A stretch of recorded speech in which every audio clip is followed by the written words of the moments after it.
তেতি, আমি অতিরিক্ত জাল খেতে পারি না। কাজটা একদম ঠিক করনি তুমি। আমার কিছু হলে তোমার সোজা মেরে ফেলবো আমি। আদিরের রেহেন কথায় তিতিকার চোখে মুখের রং উড়ে ফ্যাকাশে হয়ে যায়। অস্ফুট স্বরে সে চিন্তিত ভঙ্গিতে আওড়ায়, পাকনামি করে এটাই কি করলাম? তিতিকা বিস্ময়ে দাঁড়িয়ে আর আদিরের কাশতে কাশতে যান উপক্রম। কি করেন বে না করবে তার কুলকিনারা না পেয়ে দ্রুতই পুচকলার কাছ থেকে এক গ্লাস পানি নিয়ে এলো। আদিরের উদ্দেশ্যে উদ্বিগ্নতার সহিত বলল, নিন নিন, তাড়াতাড়ি পানি খান। আদির বেখেয়ালাতে গ্লাসটা হাতে নিতে চেয়ে থেমে যায় এবং তৎক্ষণাৎ কপাল কুচকা হয়। এসব নোংরা পানি আমি খাই না। একে তো জালের জন্য জানে বাঁচা মুশকিল তার, অথচ এমন পরিস্থিতিতেও বলছে এসব নোংরা পানি। তাই সে খেতে নারাজ। তিতিকা বেশ অবাক হয়ে কপাল কুচকে বলল, আপনি পাগল নাকি? নিজের অবস্থা দেখুন একবার। পাগলামি না করে তাড়াতাড়ি পানি খান। আদি চোখ রাঙিয়ে বলে, আমাকে নিয়ে আপনার বেশি বুঝতে হবে না। গাড়িতে পানি আছে, আমি ওখান থেকেই।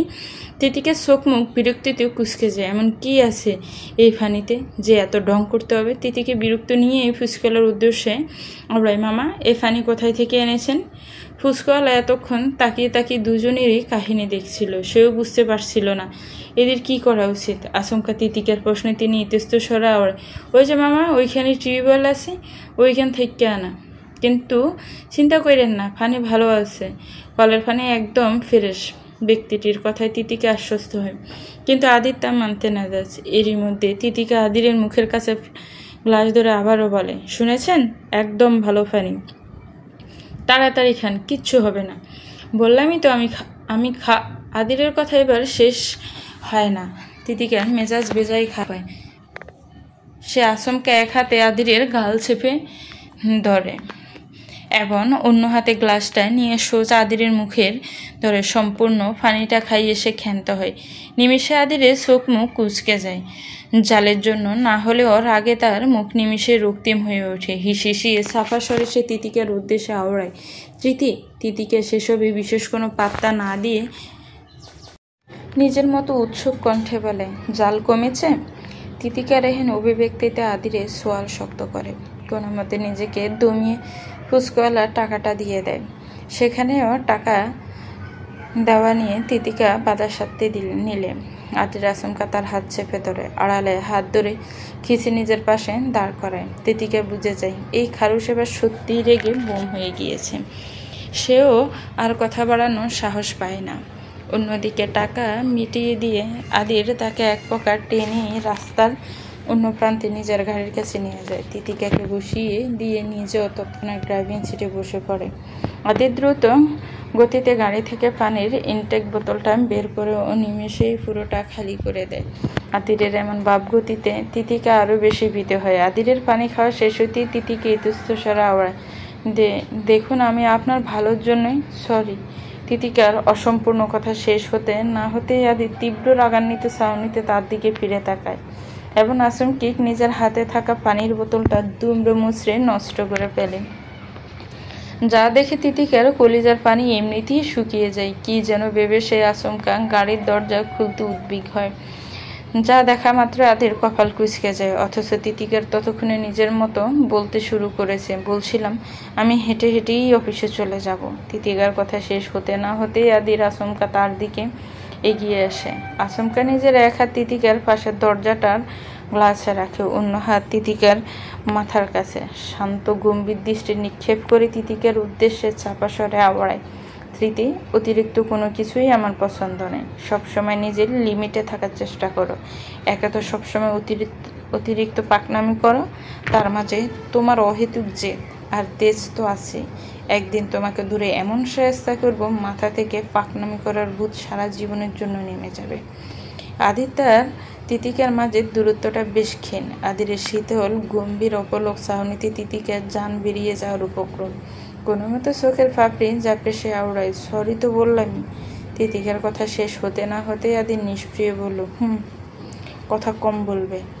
তিতিকা পিঠ চোখে আদিরের দিকে তাকিয়ে আচমকা সামান্য ঢোক গেলে ভেতর আত্মা ছটফট করছে এখন থেকে মুক্তি পাওয়ার জন্য। এরই মধ্যে আচমকা তিতিকাকে অবাক করে দিয়ে আদির তার কপালের আশেপাশে ছড়িয়ে থাকা ছোট চুলগুলো হালকা ফু দিয়ে উড়িয়ে দেয়। নিমিষেই তিতিকে চোখ বুজে ফেলে। এদিকে আদির এক মুহূর্ত দেরি না করে তিতিকের হাত হতে সম্পূর্ণ সরে আসে। সম্মুখে তাকিয়ে দেখে যানবাহন পুনরায় স্বাভাবিকভাবে চলতে শুরু করেছে। সেও তাল মিলিয়ে গাড়ি স্টার্ট দেয়। এদিকে স্তব্ধ হয়ে বসে থাকে তিতিকে, মনে মনে বিস্ময়ের সাথে আওড়ায়, এটা কি হলো? শাসিয়ে গেল, ভালো কথা, কিন্তু ফু দিয়ে চুল উড়ানোর লজিক কি? অফিসের সর্বত্রে এক প্রকার কানাঘুষা চলছে। তিতিকের মতন একজন অপক্ষ মেয়ে কি করে আদির রায়ন চৌধুরীর মতো ব্যক্তির প্রিয় হতে পারে? যদিও বলা হয়েছে সাময়িক সময়ের জন্য, কিন্তু অফিসে এত সিনিয়র এমপ্লয়ি থাকার পরও তিতিকেই কেন? আদির ফিয়ে এর বিষয়টা অফিসে অ্যানাউন্সমেন্ট করার পর হতেই এই সমালোচনা আলোচনা উৎপত্তি হয়েছে। সবচেয়ে বেশি রাগে ফুঁসছে যারা, যদিও তার রাগের কারণ হয়তো সে নিজেও জানে না। শুরু হতেই তিতিকাকে তাচ্ছিল্য করাই হয়তো এই ক্ষোভের মূল কারণ। তবে এসব নিয়ে বিন্দুমাত্র মাথা ব্যথা নেই আদির কিংবা তিতিকার। তাদের কাছে হয়তো এই বিষয়গুলো এখনো অবধি পৌঁছায়নি, কেননা অফিসে আসা মাত্রই দুজনে নিজের যথাযথ কাজে লেগে পড়েছে। যথারীতি তিতিকার স্থান হয়েছে আদিরের পাশের কেবিনে, যেটা মূলত তার পূর্ববর্তী পিএর জন্য নির্ধারণ করা ছিল।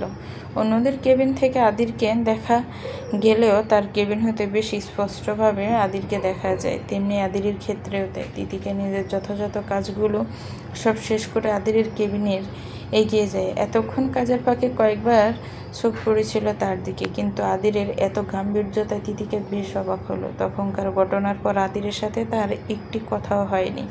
তিতিতে আলগোছে অনুমতি নিয়ে আদিরের কেবিনে প্রবেশ করে। তবে এবার শুধু আদির হা ব্যতীত আর কোনো কথাই বলে না। ফাইলগুলো সাইন করাতে নিলেও সেই একই দৃশ্য চোখে পড়ে। নিমেষেই তিতিকে চোখ মুখ কুঁচকে যায়। বিরক্তি নিয়ে রুম হতে বেরিয়ে যেতে যেতে মনে মনে আওড়ায়, বেটা সত্যিই একটা খারুশ। সেই ঘটনা নিয়ে এখনো এত ভাব ধরে থাকার কোনো মানে হয়? ঠিক আছে, উনি কথা না বললে আমিও কথা বলবো না। কাজ শেষ করে তিতিকা আগেই অফিস থেকে বেরিয়ে আসে। আজ আদিরের জন্য অপেক্ষা করার বিন্দুমাত্র আগ্রহ তার নেই। তার হাত পা আছে, প্রয়োজনে হেঁটে হেঁটে যাবে, তবুও এই খারুশের সাথে যাবে না। এই ভাবনায় সে সুদূরী ম্যানশনের উদ্দেশ্যে রিক্সা নিয়ে বেরিয়ে পড়ে। আজ ঈশানকে কিছুটা আগেই পড়িয়ে বাড়ি চলে যাবে, তারপর শান্তিতে নিজে পড়াশোনা শেষ করে সোজা ঘুম দেবে। কিন্তু চৌধুরী ম্যানশনে এলেই দেখে পরিস্থিতি আজ বৈগতিক। ঈশানি বাড়িতে নেই। দুজনে কিছু প্রয়োজনে বাড়ির বাহিরে গিয়েছে। হাফসা বেগম সহ ঈশানী দুজনেই তাকে বিষয়টা জানানোর জন্য কয়েকবার ফোন করে, কিন্তু তিতিকা ফোন ধরে না। এসব শোনা মাত্রই তিতিকা ফোনটা চেক করে দেখে ফোন সাইলেন্ট মোডে আছে, যা দেখে সে নিজেই বেশ বিরক্ত হয়। এত দায়িত্ব জ্ঞানহীন চলাফেরা কি আদৌ তার কর্ম? এদিকে তিতিকাকে আজ একাফে হাফসা বেগমের দিন বেশ জমে যায়। যথারীতি ঈশানকে পড়াতে না পারলেও আধ ঘন্টা চেয়েও বেশি সময়ে তার হাফসা বেগমকেই দিতে হয়। আর সবচেয়ে বিব্রতকর পরিস্থিতিতে পড়ো যখন হাফসা বেগম তাকে আচমকাই জিজ্ঞেস করে ওঠে, মা একটা সত্যি কথা বলো তো, আমাদের আদিরকে তোমার কেমন লাগে? তিতিকা শুরুতে ভেবে পায় না সে হাফসা বেগমকে কী জবাব দেবে। খানিকটা সময় নিয়ে হাফসা বেগম উৎসুক দৃষ্টির দিকে তাকিয়ে থাকার পর ইতস্তস্বরে, ভালোই তো উনি, মন্দ নয়। শুধু ভালো নাকি অনেক ভালো? এবার তিতিকা আরও বেশি দ্বিধাদ্বন্দ্বে পড়ে যায়। আদিরের মতো খারুশকে সে আর কত ভালো বলবে? জি, অনেক ভালো। এই পর্যায়ে হাফসা বেগম আচমকিক বলে ওঠে, তাহলে দেখো তো মা, ছেলেটা এত ভালো হওয়ার পরও বিয়ে শাদী করছে না, এটা কি ভালো কথা? তুমিই ভালো। তিতিকা কোনো মতে মাথা নাড়িয়ে আওড়ায়, না, ওনার বিয়ে করা উচিত।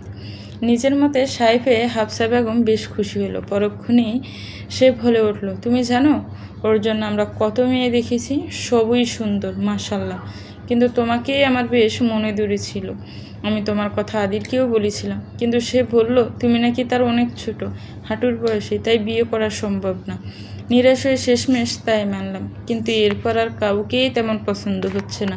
মা, তোমাকে যেহেতু সবটাই বললাম, তাহলে একটা সাহায্য করতে পারবে?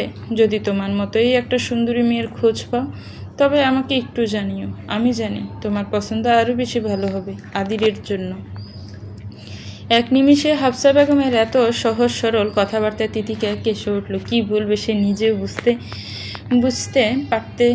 উঠতে পারল না। কোনো মতে হাফসা বেগমকে থামাতে বলে উঠল, জি অবশ্যই, অথচ একই সাথে মনে মনে তাচ্ছিল্য করে আওড়ায়, আমার ঠেকা পড়েছে, ওই খারুসটার জন্য এখন নাকি আমাকে মেয়ে খুঁজতে হবে। কে করবে ওই বুড়োকে বিয়ে? কপাল করে আমাকে পেয়েছিল দেখে আর ওর ডজন ডজন পাবে নাকি? এতই সহজ?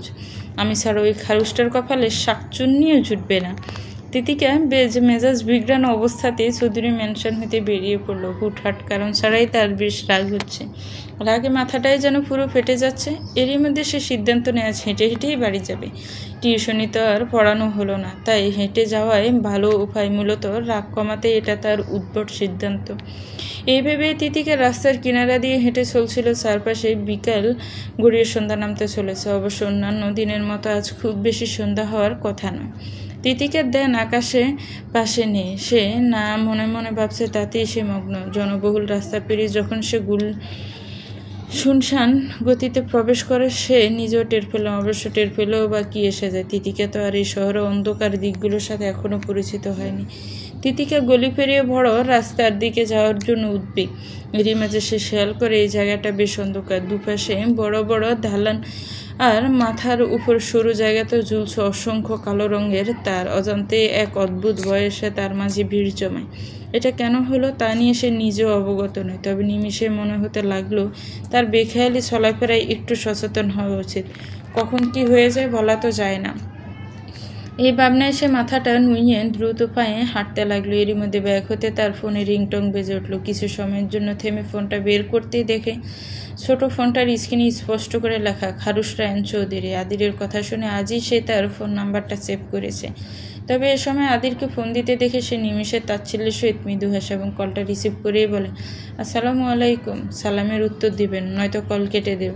এ বলেই তিতিকা থামে। কিছু সময় পর ফোনের ওপর প্রান্ত হতে শীতল গম্ভীর এক আওয়াজ এলো, ওয়ালাইকুম আসসালাম। আদিরের কণ্ঠে তিতিকা প্রশান্তির দীর্ঘশ্বাস ফেলে বলল, এখন বলুন কি বলবেন। তিতিকার এহেন কথা শোনা মাত্র আদির আচমকা ধমকের স্বরে বলে ওঠে, কোন সাহস আবারও পাকনামি করে একা একা চলে গিয়েছেন?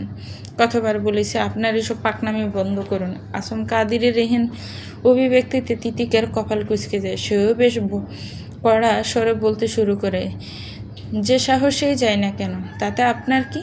সরি বলার পরেও আপনার ভাব কমে না। আর আমাকে কি আপনার বাচ্চা মনে হয়? আপনার সাথে পরিচয় হওয়ার আগে কি আমি ঈশ্বরের একা চলাফেরা করিনি? তাহলে এভাবে ধমকাধমকি করার কি আছে শুনি? এসব বিয়ে করে নিজের বউকে গিয়ে শুনেবেন, ঠিক আছে? আরেকবার যদি আমার সাথে এভাবে ধমকাধমকি করতে দেখেছি তাহলে একবারে দেখে নেব আপনাকে। হুমকি দিচ্ছেন? যদি এটাই ভাবেন তাহলে তাই। আদির মেজাজ গরম করা। আরও দুটো কথা বলতে নেমে ঠিক তার আগে তিতিকা অদ্ভুত স্বরে অস্ফুট আওয়াজ করে ফোনের ওপর প্রান্তে হতে নিমিষে আদিরের কপাল কুঁচকে যায়। সে সন্ধিয়ান স্বরে বলে, তৃতি ঠিক আছো তুমি? আদিরের কথা তিতিকা শুনতে পেলে উত্তর দেওয়ার মতো অবস্থায় আর নেই। এক বলিষ্ঠ দেয়ার বিশাল থাবায় তার কান থেকে ফোনটা একজন ছিনিয়ে নেয়। একই সাথে তার পেছন হেতে এক আগন্তুক এসে তার পেট ও মুখ শক্ত করে চেপে ধরে। তিতিকা বিস্ময়ের সহিত খেয়াল করে দেখে চারপাশে একে একে রুমালে মুখ ফেঁচানো আরও কয়েকজন ছেলে তাকে ঘিরে ধরেছে। এই পর্যায়ে তিতিকে চোখে জল চলে আসে। অন্ধকারের ভয়টা যেন আরও বেশি তীব্র হয়। সে চেঁচাতে চাইলে তার মুখে চেপে রাখা হাতটা আরও ধীর হয়। অন্যদিকে তার সামনে দাঁড়িয়ে থাকা ছেলেটি ফোনটা লাউড স্পিকারে দেওয়ায় শেষবারের মতো শুনতে পায় আদিরের চিন্তিত কণ্ঠস্বরে, এই তিথি কি হয়েছে তোমার? কোথায় আছো তুমি? সব কিছু আদিরের কথা শেষ হয় না। তার পূর্বে আচমকা লোকটি তিতিকের সামনে দাঁড়িয়ে কলটা কেটে দেয় এবং তিতিকের দিকে তাকিয়ে অদ্ভুত এক কুৎসিত হাসিতে মেতে ওঠে। তার হাসিতে যুক্ত হয় চারপাশের বাদবাকি লোকগুলোর বিশ্রী হাসির শব্দ। ফোনটা কেটে যেতেই আদিরের চোখ মুখ কুঁচকে যায়। সে বেশ অবাক হয় এতে, যেন তিতিকার আশপাশটা ঠিক নেই, হয়তো তিতিকাও ঠিক নেই। কিছুতে একটা ঘটে গিয়েছে এই মুহূর্তে। সে আবারও তিতিকার নাম্বারে কল করতে তা বারবার কেটে দেওয়া হয়। আদিরের আর বুঝতে বাকি নেই সে যা ভাবছে ঘটনা ঠিক তেমনই কিছু। আদির একটু সময় দেরি না করে দ্রুত এক বিশেষ নাম্বারে ফোন করে এবং খানিকটা চিন্তিত গম্ভীর স্বরে সে ব্যক্তির উদ্দেশ্য বলে, একটা ফোন নাম্বার দিচ্ছি, দ্রুত এই নাম্বারের লোকেশন ট্র্যাক করো। দ্রুত করবে, নয়তো পরবর্তীতে ফোন সুইচ অফ হয়ে যেতে পারে। চারপাশে ঘন অন্ধকার নেমেছে। একটা বদ্ধ পরিত্যক্ত গোডাউনের ময়লা মাখা মেঝেতে হাত পা বাঁধা অবস্থায় পড়ে আছে তিতিকা। মাথার উপর ঝুলছে হলুদ রঙের ছোট্ট একটা বাল্ব। চোখে মুখে ভয় আতঙ্ক বিরাজ করলো। রাগটাও যেন তার বড্ড বেশি। মুক্তি পাওয়ার জন্য ছটফট করছে সে। যেন ছাড়া পেতে সামনে দাঁড়িয়ে থাকা এক বিশেষ ব্যক্তিকে ভীষণ পেটাবে। শুরুতে তিতিকে বুঝতে পারছিল না তার সাথে ঠিক কী হচ্ছে। শুরুতে এতগুলো লোক তাকে ঘেরাও করলো, অতঃপর ফ্লোরোফর্ম মাখা রুমাল তার মুখে চেপে অবচেতন করে এই জায়গায় নিয়ে এলো। কিছুক্ষণ পরে থাকার পর যখন তার জ্ঞান ফিরল, তখনও বাদবাকি বিষয়গুলো তার কাছে স্পষ্ট হলো।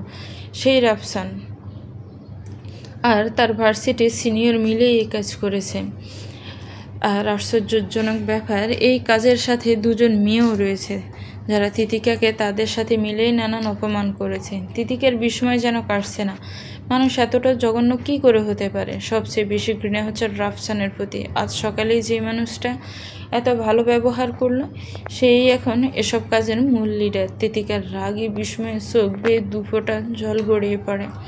এদিকে এক পাশের বড়সড় টেবিলের উপর নানা খাবারের পাশাপাশি নেশা জাতীয় দ্রব্য দিয়ে পার্টি করছে পুরো দল।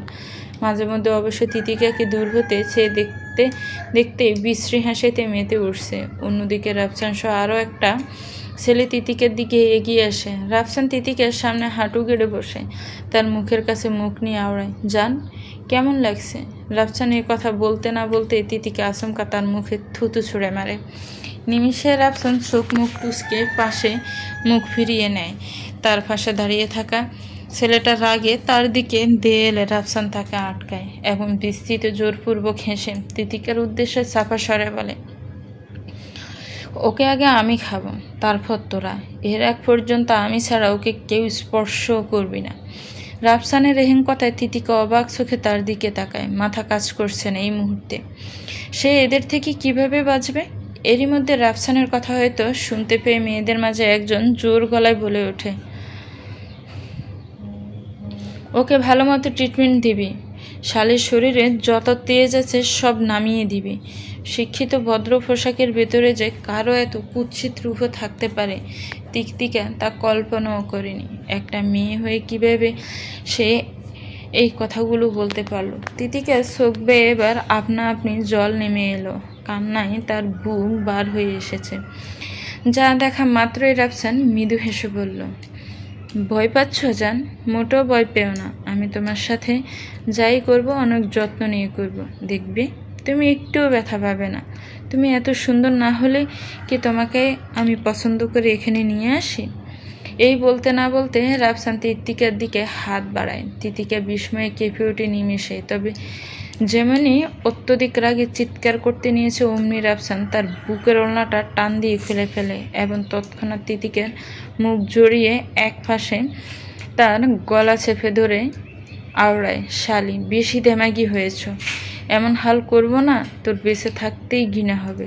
নিজ ইচ্ছায় মরবি তুই। তিতিকার দম বেরিয়ে আসার উপক্রম, চোখ বেরিয়ে জল গড়িয়ে পড়ছে অনবরত, কিন্তু বলার মতো সক্ষমতা নেই, কারণ তার মুখ এমনভাবে বেঁধেছে যে গাল ফেটে রক্ত গড়িয়ে পড়বে। এদিকে তিতিকার দশা যখন ক্রমশ অবনতির দিকে, তখন পাশ থেকে ছেলেটা এসে রাফসানকে থামিয়ে দিয়ে বলল, রাফসান আস্তে, এখনই মরে টরে গেলে সমস্যা হয়ে যাবে। ছেলেটির কথায় রাফসান থেমে যায়। তিতিকার দিকে কড়া নজরে কিছুক্ষণ তাকিয়ে থাকার পর বিস্তৃতি মুচকি আসে। অতঃপর হাতের ফিট দিয়ে ঠোঁট মুছে বলে, সেটাই, শালির তেজ বেশি, জ্যান্ত খেতে না পারলে মজা কিসের? এই বলা মাত্রই রাফসান তিতিকার বক্ষদেশে হাত স্পর্শ করায়। স্পর্শকাতর স্থানে ছুঁয়ে দিতেই তিতিকে ফুফিয়ে কেঁদে ওঠে। আকুতি ভরা টলমলে চোখ জোড়ায় হাজার কথা বেশি উঠলেও তারা কেউই তা বোঝে না। তিতিকে বিস্ময়ে সম্পূর্ণ অবশ হয়ে যায়, যেন এই তো তার জীবনের রীতি ঘটে গিয়েছে। অন্যদিকে রাফসানের পাশাপাশি অন্য ছেলেটিও চোখের নানা কুরুচিপূর্ণ ইশারা একে অন্যের দিকে তাকিয়ে হেসে ওঠে। এই পর্যায়ে রাফসান আচমকা তিতিকের গলার কাছে আঙ্গুল বুলি স্পর্শ করে। তিতিকে চোখ মুখ খিচে অজোরে জল ফেলে। অনেক কিছু বলার চেষ্টাও করেও কোনো লাভ হয় না। তার কোনো কথাই স্পষ্ট শোনা যায় না, শুধুমাত্র সেইভাবেই ছটফট করে যায়। এদিকে রাফসান ততক্ষণে তিতিকের কাঁধ হতে জামার হাতায় একাংশ টান দিয়ে ছেড়ে ফেলেছে এবং তিতিকাও ধীরে ধীরে অবচেতন হতে শুরু করেছে। এসব সহ্য করার আগে তার মরে যাওয়াটাই যেন সবচেয়ে ভালো উপায়। রাফসান আরও কিছু করতে উদ্বিগ হতে না হতে আচমকা গোডাউনের চারপাশে অদ্ভুত শব্দ হতে শুরু করে। তারা দুজন চমকে দলের বাকি সদস্যদের দিকে তাকায়। তারাও বিস্ময়ে নজরে বোঝার চেষ্টা করে কি ঘটছে। এখানকার লোকেশন তো সহজে কারো পাওয়ার কথা নয়, তাহলে এখানে কেউ কিভাবে আসতে পারে? সবার এই চিন্তাভাবনার মাঝে আচমকা রাফসান সবার উদ্দেশ্যে বলে, ওর ফোন কোথায়? ওর ফোন সুইচ অফ করেছিলি তোরা? রাফসানের রেহেম কথা শুনে একজন দ্রুত তার প্যান্টের পকেট থেকে তিতিকার ফোনটা বের করে এবং তাকিয়ে দেখে ফোন এখনও চালু রয়েছে। বন্ধ করতে তো সে ভুলেই গিয়েছিল। ছেলেটি ভয়ার্থ চোখে রাফসানের দিকে তাকিয়ে বলে, ভাই ভুল হয়ে গিয়েছে, মাফ করে দে। ছেলেটি এহেন কথা শুনে রাফসানের আর হুঁশ থাকে না। সে তেড়ে যায় ছেলেটিকে মারার জন্য। যা দেখা মাত্র চারপাশের বাকি লোকজন সব এগিয়ে আসে। এটা নিজেদের মাঝে মারামারি করার মতো পরিস্থিতি নয়। যত দ্রুত সম্ভব এখান থেকে পালাতে হবে। তারা সবাই ভয়ঙ্কর বিপদে পড়েছে। আজ পালাতে না পারলে জেল অবধি যাওয়াটাও অসম্ভব হবে না। যথারীতি তারা তিতিকাকে ফেলে রেখে নিজেদের মতো গোডাউনে মেইন গেট ব্যতীত বাকি রাস্তা দিয়ে ফালানোর সিদ্ধান্ত নেয়। কারণ কেউ যদি এসে থাকে তবে মেইন গেট দিয়েই আসবে, এটাই তাদের বর্তমান ভাবনা। কিন্তু তাদের সব চেষ্টাই ব্যর্থ হয়। কয়েকজন ভিন্ন রাস্তা দিয়ে বাহিরে প্রবেশ করলেও আচমকা পুলিশ এসে তাদের ধরে ফেলে। নিমিষে তারা বুঝে যায় আজ তারা ফুরুফুরি পেশে গিয়েছে। বাদবাকি গোডাউনের ভেতর থাকা রাফসান সহ বাকিরা কিছু করবে তার পূর্বে গোডাউনের মেন দরজায় ভয়ঙ্কর শব্দ হতে লাগলো, যেন প্রচণ্ড শক্তি দিয়ে তা ভাঙার চেষ্টা চলছে। সকলে বাঁচার জন্য পাগল প্রায় হয়ে চেঁচিয়ে ওঠে, কিন্তু তার আগেই পুলিশের একদল সহ আদির গোডাউনের দরজা ভেঙে ভেতরে প্রবেশ করে। এতজন পুলিশকে দেখে সবাই সম্পূর্ণ হতভম্ব হয়ে যায়। অন্যদিকে তিতিকে নিবু নিবু ঝাপসার চোখে তেমন কিছুই স্পষ্টভাবে দেখতে পায় না, শুধু চারপাশের চেঁচামেচি শুনে যায়। এরই মধ্যে আদিরের নজর পড়ে শুরুতে রাফসানের দিকে। তাকে দেখে আদির খুব বেশি একটা অবাক হয় না, যেন জানাই ছিল এমন কিছুরই সম্মুখীন হতে হবে। আদির একজন পুলিশকে চোখের ইশারায় রাফসানকে চিহ্নিত করে কিছু একটা বুঝিয়ে দেয়। অতঃপর সে এসব হতে নজর সরিয়ে আশেপাশে তাকিয়ে দেখে তিতিকা কোথায় রয়েছে। আচমকা দূরের কোনায় তিতিকাকে পড়ে থাকতে দেখে সে তার কাছে ছুটে যায়। তার এমন বিধ্বস্ত অবস্থা দেখে আদির প্রচণ্ড অবাক হয়। বিশেষ করে তিতিকার জামার অংশ ছিঁড়া দেখা মাত্রই তার চোখ মুখ শক্ত হয়। চল শক্ত করে নিমিষেই পেছনে ফিরে চেঁচিয়ে বলে ওঠে, কে করেছে এসব? ওর এই অবস্থা কে করেছে? পুলিশ সবগুলো ছেলেকে মেয়েকে ঘেরাও করে নিজেদের কাজ করছে। আচমকা আদিরের কণ্ঠস্বরে সকলেই চমকে ওঠে। কেউ বুঝে উঠতে পারে না এই মুহূর্তে কি বলবে। সকলেই পুলিশের কাছে মাপ চেয়ে আকুতি মিনতি করে চলেছে। হঠাৎ আদিরকে নজরে পড়তে তারা ভেবে নেয় এটা তিতিকার গার্ডিয়ান। যথারীতি নিজেদের ভালো সাজাতে তারা প্রত্যেকে আচমকা নিজেদের রূপ পাল্টে রাফসানের দিকে ইশারা করে। একজন সরাসরি বলে ফেলে, কাজটা রাফসানই করেছে। রাফসান বন্ধুদের এভাবে রূপ বদলাতে দেখে অবাক হলেও তার আর করার কিছুই নেই। আদিরের মেজাজ নিমিষে আরও বিগড়ে যায়। কোনো মতে দাঁতে দাঁত পিষে রাফসানকে এক নজর দেখে নেয়। অন্যদিকে রাফসান পুলিশের হাতে বন্দি অবস্থাতেই আদিরের উদ্দেশ্য বলতে থাকে, স্যার মাফ করে দিন, এমন কাজ আর কোনো দিনও করব না স্যার, প্লিজ। আদির তার কথা শোনার প্রয়োজন মনে করে না। নজর ফিরিয়ে তিতিকার দিকে তাকিয়ে দ্রুত তার হাত পা ও মুখের বাঁধন খুলে দেয়। নিজের পরনের কালো রঙের ব্লেজারটা তার গায়ে জড়িয়ে দিয়ে আওড়ায়, তৃতি চোখ খোলো, আমার কথা শুনতে পাচ্ছ? তোমার কিচ্ছু হয়নি। তিতি একদম ঠিক আছো? এই দেখো আমি এসেছি,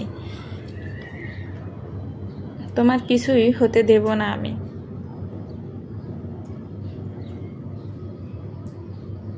আদিরের কথাগুলো কিছুটা নমনীয়তা স্বরে আওড়ায়, কিন্তু তিতিকা হতে কোনো রেসপন্স আসে না। সে চেতন অবচেতনের মাঝামাঝি পর্যায়ে রয়েছে, যে কোনো সময় জ্ঞান হারাতে পারে। আদির বিষয়টা বুঝতে পারে, তাকে দ্রুত ফাঁচকুলে তুলে নেয়। তিতিকা নিমিষে তার সম্পূর্ণ ভার আদিরের উপরেই ছেড়ে দেয়।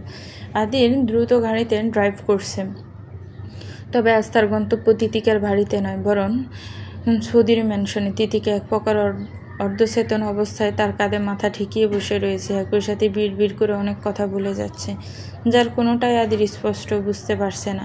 কিন্তু খানিকক্ষণ বাদে বাদে তিতিকার ফুপিয়ে ওঠায় সে তাকে নিয়ে বেশ চিন্তিত। আদির তিতিকার দিকে এক পলক তাকিয়ে ভারী শ্বাস ফেলে আওড়ায়, বেশি পাকনামি করার ফল এসব। পরক্ষণে তার কি যেন মনে হতে সে আচমকা গাড়ি থামায়। সে তিতিকাকে নিয়ে চৌধুরী বাড়িতে যেতে চেয়েছিল, কিন্তু হুট করে মাঝ রাস্তায় সে তার গন্তব্যের রাস্তা পরিবর্তন করে। না, সে এখন আর চৌধুরী ম্যানশনে যাবে না। তাকে এই মুহূর্তে তিতিকাকে নিয়ে নিজের ফ্ল্যাটেই যেতে হবে। এটাই ঠিক হবে। তিতিকাও আজ রাতটা তার ওখানে নিরাপদে থেকে যাবে। তেমনি সে তার নিজের কাজটাও সময় মতো করে নিতে পারবে। আবার আলাদা কোনো সমস্যাও হবে না। এই ভাবনাতে আদির গাড়ি ঘুরিয়ে শহরের ভিআইপি এরিয়ার দিকে যেতে শুরু করে। সেখানে 12 তলার এক বিলাসবহুল অ্যাপার্টমেন্ট তার বসবাস। আদির তিতিকাকে ওভাবেই বিধ্বস্ত অবস্থাতে নিজের ফ্ল্যাটে নিয়ে আসে। নিজের রুমে তিতিকাকে বিছানায় আলগোছে শুইয়ে দেয়। তারপর একটু টুল এনে তিতিকার মাথার কাছে বসে। তিতি, ট্রাই টু বি নর্মাল। কিছুই হয়নি তোমার, একটু স্বাভাবিক হও প্লিজ। তিতিকার বিধ্বস্ত ছাউনি ছিল দূর কোনো অজানায়। সে আদিরের কথা শোনা মাত্রই ফাঁসি ফিরে তাকায়। এবার সে আদিরের উপস্থিতি অনুভব করে।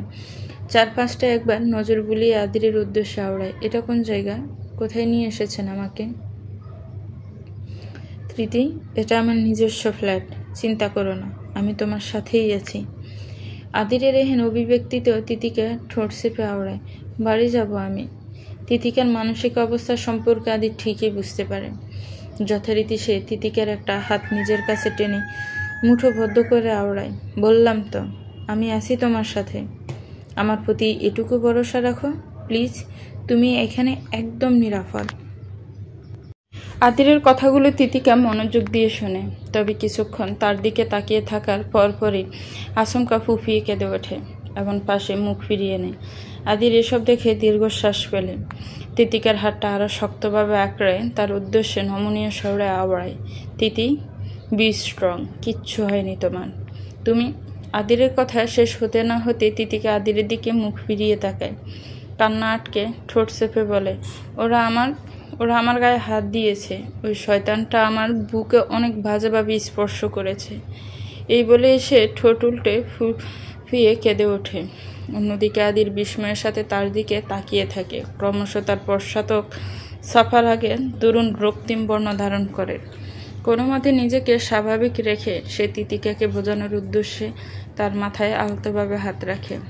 এলোমেলো চুলগুলো কপালের আশপাশ হতে সরিয়ে দিয়ে তিতিকার উদ্দেশ্যে বলল, একদম চিন্তা করবে না। যে যা করেছে তার ফল ঠিক তেমনই পাবে। শক্ত গলায় এইটুকু বলেই আদির আচমকা তিতিকার কপালে আলতোভাবে ঠোঁট ছোঁয়। পরিস্থিতি এমন যে এই বিষয়টা তাদের দুজনের কাছেই খুব সামান্যই মনে হয়, যার ফলে এটা নিয়ে কারো মাঝেই বিশেষ কোনো প্রতিক্রিয়া ঘটে না। উল্টো আদি তিতিকার উদ্দেশ্যে বলল, তুমি গিয়ে ফ্রেশ হয়ে নাও। ড্রেসের যা অবস্থা তাতে চেঞ্জ করা প্রয়োজন। তুমি চাইলে আমাকে একটু সময় দাও। আমি না হয় তোমার বাসা থেকেই, আই থিঙ্ক ওখানে যাওয়ার চেয়ে মার্কেট থেকে নিয়ে আসাটাই ইজি হবে। আমি বরং তাই করছি। তিতিকাকে বিন্দুমাত্র কিছু বলার সুযোগ না দিয়ে আদির ব্যস্ত ভঙ্গিতে দাঁড়িয়ে পড়ে। রুম হতে চলে যেতেও নিয়েও আবার থমকে দাঁড়ায়। আচমকা কিছু একটা ভেবে নিয়ে তিতিকার উদ্দেশ্যে আওড়ায়, শাড়ি পরবে? আচমকা এহেন কথায় তিতিকা কিছুটা উৎসুক দৃষ্টিতে তার দিকে তাকায়। আদির আবারও বলে, আমার কাছে আমার মায়ের কিছু শাড়ি রয়েছে। নতুন হলেও এগুলোর বয়স বেশ পুরনো। আমার মা বাঙালি ছিল না বিদায় তার খুব একটা শাড়ি ছিল না। তবে যে কয়েকটাও ছিল তা সে খুব বেশি পরেও নি। তার মাঝে কয়েকটা আমার কাছে আছে, আমি রেখে দিয়েছি। হয়তো ওখানে 2-1টা সুতি শাড়িও পেয়ে যাবে। আই থিঙ্ক আজ রাতটার জন্য খুব বেশি অসুবিধা হবে না তোমার। তিতিকার বিশেষ কিছু বলার মতো মন মানসিকতা নেই। আদি তার নিস্তব্ধতাকেই উত্তর পেয়ে যায়। দ্রুত রুমের কাবার্ড খুলতে নজরে পড়ে তার সারি সারি ইস্ত্রি করা নানান সব ফর্মাল ড্রেস। এসব ফেরিয়ে কাবার্ডের এক পাশে বিশেষভাবে সাজিয়ে গুছিয়ে কিছু জামা কাপড় রাখা রয়েছে, যার মাঝে কয়েকটা পুরনো ডিজাইনের তবে বেশ দামি কিছু শাড়ির দেখা মিলল। আদির তার মাঝ থেকে খুঁজে একটা সুতি শাড়ি বের করে। সিম্পল অফ হোয়াইট কালারের শাড়ির, মোটা ফাটা শুধু গাঢ় লাল রঙের। তিতিকার জন্য আদিরের কাছে এই শাড়িটা একদম ঠিকঠাক মনে হলো। শাড়িটার বয়স পুরনো হলেও দেখতে একদমই চকচক করছে। তার মা আজীবন দশায় 2-1বার পরেছিল কিনা সন্দেহ। আদির তিতিকার জন্য শাড়িও তার সাথে বাদবাকি লাল রঙের ব্লাউজ আর ছায়া বের করে। এগুলোও তার মায়ের। তার মা ব্রিটিশ হলেও ছেলের জন্য একটা বাঙালি বউয়ের ভীষণ শখ ছিল তার। যথারীতি মৃত্যুর বহু বছর আগে সে আদিরকে বলেছিল এসব শাড়ি সে তার বউকে দেবে। তাই তার কথা কখনো কিছু হয়ে গেলে এগুলো যেন নিজের কাছে যত্ন করে রাখে, যে কারণে আজও এসব আদিরের কাছে বেশ সযত্নেই সাথেই রয়েছে। বিয়ের প্রতি তার ন্যূনতম আগ্রহ না থাকলেও মায়ের কথা সে ঠিকই রেখেছে। একই সাথে তার মা তিতিকের মতোই সিমসাম গড়নের ছিল বিদায় এসব তার গায়ের সাথে একদম খাপে খাপ মিলে যাওয়ার কথা। আদির এই বিশ্বাসে এই জিনিসগুলো তিতিকাকে দিয়ে পরক্ষণে নিজের জন্য একটা অ্যাশ কালারের ট্রাউজার ও কালো রঙের টি শার্ট বের করে রুম থেকে বেরিয়ে পড়ে। তিতিকা যে রুমে রয়েছে সেটা তার নিজস্ব থাকার রুম, তবে এছাড়াও এই ফ্ল্যাটে আরও কয়েকটা রুম রয়েছে, আজ না হয় সেগুলোর মাঝেই একটাই থাকবে। আদিরের সিল্কি ভেজা চুলগুলো এলোমেলো হয়ে রয়েছে, পরনের টি শার্ট আর কালো ট্রাউজার, এই রূপে তাকে দেখতেও বেশ আকর্ষণীয় লাগছে, অথচ কপালে তার চিন্তার ছাপ। চোখে মুখে চিরপরিচিত গাম্ভীর্যতা, সদ্য গোসল করায় কালো টি শার্ট আর তার ফর্সা অ্যাবসের সাথে লেগে রয়েছে, ফলে সেসবের দৃঢ় ভাঁজগুলোও বেশ খানিকটা স্পষ্ট। এছাড়া হাতের বাইসেপ আর মাসেলগুলো কম আকর্ষণীয় নয়। অবশ্য তার এই রূপ দেখার সৌভাগ্য খুব কম মানুষেরই হয়েছে, কেননা এমন পোশাকে শুধু তাকে এই ফ্ল্যাটে দেখা যায়। এখানে সে নিজের মতো চলে, যখন যেটা স্বাচ্ছন্দ্য বোধ হয় তখন তাই করে, তাই পরে। আদির ব্যস্ত ভঙ্গিতে টেবিলের রাতের খাবার গোছাচ্ছে। রান্নায় সে যে বেশ পটু তেমন নয়, নিজের জন্য যতটা রেঁধে খাওয়া যায় সে ঠিক তেমনটাই খায়, যার ফলে আজ সে পড়েছে মহাবিপত্তিতে। নিজের জন্য না হয় যা তা রেঁধে খায়, কিন্তু তিতিকার জন্য কি করবে? পরক্ষণে নেট ঘাটাঘাটি করে দ্রুততম সময়ে যা বানানো যায় তাই রেঁধেছে। আপাতত চিন্তিত ভঙ্গিতে এক হাতে টেবিল গুছাচ্ছে আর অন্য হাতে সাদা তোয়ালি দিয়ে নিজের চুল মুছে যাচ্ছে। দুটোই সে করছে সমান তালে। এরই মধ্যে আচমকা তিতিকার আগমন ঘটে। তিতিকার আবির্ভাব যেন আদিরের জন্য এক অদ্ভুত দ্বন্দ্বের প্রতিচ্ছবি হয়ে উঠল। অলঙ্কারহীন, তবুও চোখ ফেরানো দেয়। সদ্য গোসল শেষে সে দাঁড়িয়েছে বিধ্বস্ত চেহারায়, ভেজা শরীর জুড়ে পানির অসংখ্য বিন্দু চিকচিক করছে। ঘরের মান আলোয় লাল ফাড়া অফ হোয়াইট শাড়ি তার ভিজে দেহের সঙ্গে লেপটে গিয়ে তাকে একদিকে ভীষণ অসহায় তো অন্যদিকে অদ্ভুত আকর্ষণীয় রূপে মূর্ত করেছে। ভিজে চুলগুলো কোমর অবধি ঠেকেছে, সেখান থেকে টপ টপ করে পানি গড়িয়ে পড়ছে মেঝের উপর, যার প্রতিটি মৃদু শব্দে আদির নানান অজানা আবেশে ডুবে যাচ্ছে। এই প্রথম সে কোনো নারীর জন্য এভাবে স্তব্ধ মূর্তির নিয়ে দাঁড়িয়ে, প্রথম কোনো রমণীর বিধ্বস্ত রূপের সৌন্দর্যও তার অন্তরাল ক্রমশ অজানা অনুভূতির জোরে তোলপাড় হচ্ছে। অথচ তিতিকার চোখে মুখে গোসলের পরশ নেই, বরং কান্নার দাগ স্পষ্ট, লালচে ফোলা ফোলা চোখের চারপাশের জমট বেদনে স্পষ্টই তা প্রকাশ পাচ্ছে। চোখের কোণে জমে থাকা অশ্রুর আবার তাকে করেছে আরও নিস্তেজ। টানা কান্নায় নাকের ফাটা ফুলে গিয়েছে, তার রঙও লালচে হয়ে উঠেছে। অথচ এসবই যেন আদিরকে আরও বেশি বিধ্বস্ত করে তুলল। চুল মুছবার প্রতি সামান্য মনোযোগও ছিল না তিতিকার, ফলে তার বিধ্বস্ত অবয়ব আরও স্পষ্ট হয়ে ধরা দিল, যেন পৃথিবীর সমস্ত বেদনা তার শরীর আর মুখাবে মিশে গিয়ে তাকে এক দুর্বার ক্লান্তির প্রতিমা বানিয়েছে। কিন্তু এর ভেতরে এক অস্বীকার করা যায় না এমন আবেদন লুকিয়ে আছে। চোখের জলে ভেজা দৃষ্টি, ফানিতে ঝলমল করা গায়ের কণাগুলো তাকে ভিন্নভাবে উজ্জ্বল করেছে। আদির দৃষ্টির সামনে দাঁড়িয়ে থাকা এই তিতিকার রূপ ছিল একেবারে অপ্রত্যাশিত। মুহূর্তে সে স্তব্ধ হয়ে যায়, বুকের ভেতরকার সবটাই যেন অচল হয়ে যায়, শ্বাস প্রশ্বাসে ব্যাহত হয়ে পড়ে। তার চোখ স্থির হয়ে রইল তিতিকার বিধ্বস্ত অবয়বের দিকে, যেখানে বেদনা, ক্লান্তি আর সৌন্দর্যের এক আশ্চর্য মিশ্রণ তাকে এক নিমিষে আচ্ছন্ন করে তোলে। চারপাশেই শব্দ, আলগোছে সাজানো টেবিল, সব কিছু যেন মুহূর্তে অর্থহীন হয়ে যায় তার কাছে। কেবলমাত্র প্রাধান্য পায় তার সম্মুখে দাঁড়িয়ে থাকা তিতিকার সেই বীজে বিধ্বস্ত রূপ, যা আদিরের সমস্ত ইন্দ্রিয়কে অবরুদ্ধ করে দিয়েছে। অথচ তিতিকার এহেন কোনো ধ্যান নেই। সে শুরু হতেই চুপটি করে দাঁড়িয়ে আদির তাকে এত খুঁটিয়ে খুঁটিয়ে দেখলেও সে আদিরের এই নতুন রূপকে আরও একবার খেয়াল করল না। বর্তমানে তার সেসবে ধ্যান দেওয়ার মন মানসিকতা নেই, কিন্তু আদিরকে এতক্ষণ হতে তার দিকে অদ্ভুত দৃষ্টিতে তাকিয়ে থাকতে দেখে সে কিছুটা অবাক হয়। খানিকটা কপাল কুঁচকে সে আদিরের উদ্দেশ্যে আওড়ায়, সব কিছু ঠিক আছে না? না। আচমকা আদিরের এহেন কথায় তিতিকার কপাল কুঁচকে যায়। সে আদিরের কাছে দুপে এগিয়ে এসে কিছুটা চিন্তিত ভঙ্গিতে বলল, কি হয়েছে? এবার আদিরের হুঁশ ফেরে, কিছুটা কেসে ওঠে। স্বাভাবিক হয়ে তিতিকার উদ্দেশ্য বলল, না কিছু না, কিছু হয়নি, তুমি বসো। এই বলে সে তার নজর ফিরিয়ে খাবারের দিকে তাকায়। দ্রুত তিতিকার জন্য প্লেটে খাবার বেড়ে নেয়। অতঃপর তিতিকার দিকে তাকাতেই দেখে সে এখনও তার দিকে তাকিয়ে। আদির নিজেকে তটস্থ করে তার কাছে এগিয়ে যায়। নিজে হাতেই চেয়ার টেনে তিতিকাকে বসায়। অতঃপর তিতিকার কাছে আরও একটা চেয়ার টেনে নিয়ে তার সামনাসামনি হয়ে বসে। তিতিকা আর কিছু বলার আগে আদির তার প্লেট থেকে খাবার তুলে তার মুখের সামনে ধরে বলল, হা করো। আদিরের নির্বিকার অভিব্যক্তিতে তিতিকা কিছুটা সংকোচ বোধ করছে বিদায় আদিত্যা বোঝা মাত্র আবারও বলে, আমি খাইয়ে দিচ্ছি, চুপচাপ খেয়ে নাও, এরপর সোজা ঘুমিয়ে পড়বে। তারপর ঘুম থেকে উঠে দেখবে সব ঠিক হয়ে গিয়েছে।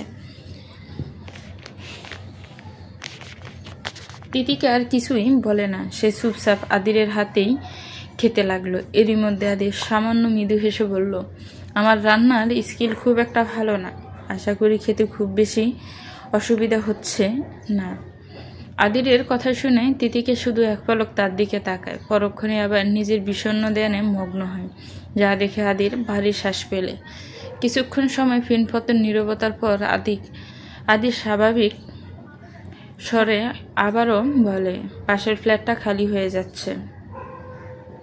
যদিও আগামী মাসে হওয়ার কথা ছিল, কারণ ওখানে শুধু তাদের কিছু ফার্নিচার রয়েছে, এমনি কেউ থাকে না। কিন্তু আমি ওনাদের সাথে কথা বলে কালকের মধ্যেই পুরো ফ্ল্যাট খালি করাতে বলেছি। আর তুমি এখন থেকেই ওই ফ্ল্যাটেই থাকবে। আজকের রাতটা পার হলে আগামীকাল তুমি তোমার ওই বাসা থেকে প্রয়োজনীয় জিনিসপত্র চাইলে নিয়ে আসতে পারো। আদিরের এহেন স্পষ্ট অভিব্যক্তিতে তিতিকার আর কিছু বলার থাকলো না। সে চুপটি করে আদিরের কথাগুলো শুধু শুনে যায়। এরই মধ্যে তিতিকাকে খাওয়ানো প্রায় শেষ হয়ে যায় তার। সে তিতিকাকে ওখানেই বসিয়ে রেখে হাত ধুয়ে আসে। অতঃপর খেয়াল করে তিতিকার চুলগুলো বেচা। এভাবে থাকলে রাতের মধ্যে আবার জ্বর এসে যেতে পারে। সে দ্রুতই পাশ থেকে তোয়ালেটা নিয়ে আচমকা তিতিকার পেছনে এসে দাঁড়ায়। তিতিকা বসে থাকতে থাকতে দেয়ানে নিবিষ্ট হয়েছিল। আচমকা চুলে কারো হাতের স্পর্শ পেতেই সে চমকে ওঠে। আদির পেছন হতে তার কাঁধ আলতোভাবে হাত রেখে বলে, চুপ করে বসো, এভাবে চুল ভেজা থাকলে রাতের মধ্যেই জ্বর চলে আসবে।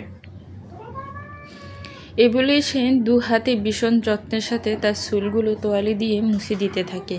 এভাবে কিছুটা সময় অতিক্রম হবার পর আচমকা আদিরের ফোনটা বেজে ওঠে। সে ফোনটা কাঁধ ও কানের মাঝে রেখে মাথাটা কাত করে ব্যস্ত ভঙ্গিতে তিতিকার চুল মুছে দিতে লাগে এবং তার ফোনের অপর প্রান্তে থাকা ব্যক্তির কথাগুলো মনোযোগ দিয়ে শুনতে থাকে। সব কথা শোনার পর সে মৃদু হেসে আওড়ায়, ঠিক আছে, আমি আসছি। এই বলেই সে ফোনটা রেখে দেয় এবং তিতিকার উদ্দেশ্যে আওড়ায়, তিতি, আমার একটা বিশেষ কাজে বাহিরে যেতে হচ্ছে, কিছুটা সময় তোমাকে একাই থাকতে হবে, তবে চিন্তা নেই, আমি খুব দ্রুতই ফিরে আসব। আর হ্যাঁ, গোসল করতে গিয়ে কেঁদে কেঁদে অবস্থা খারাপ করে ফেলেছ, ফিরে এসে যেন আবারও এমন কিছু দেখতে না হয়, কারণ কাঁদাটা তারই প্রয়োজন যে অন্যায় করে, কিন্তু তোমার কান্না করাটা মানায় না তৃতি। আদিরের এহেন কথায় তিতিকে বিশেষ কোনো প্রতিক্রিয়া করে না, তবে কান্নার বিষয়টা যে বেশ অবাক হয়। আদির এসবও খেয়াল করেছে। এদিকে আদিরকে বেশ উৎসুকভাবে বিষয়টা নিয়ে ভাবতে দেখা যায়, যেন এই বিশেষ কাজটা সত্যিই বিশেষ। যে ভাবনায় তার ঠোঁটের কোণে নিমেষে এক তির্যক হাসি ফুটে ওঠে। তো ভিউয়ার্স, গল্পের এই পর্বটা কেমন লেগেছে একটু কমেন্টস করে জানাবেন। গল্পটা ভালো লাগলে একটু লাইক করবেন, গল্পটাকে শেয়ার করবেন, আর আমার চ্যানেলটাকে প্লিজ সাবস্ক্রাইব করবেন। যারা অলরেডি সাবস্ক্রাইব করে রেখেছেন তাদেরকে অনেক অনেক ধন্যবাদ। ভালো থাকবেন, সুস্থ থাকবেন, আমার চ্যানেলের সাথেই থাকবেন। আল্লাহ হাফিজ, আসসালামু আলাইকুম।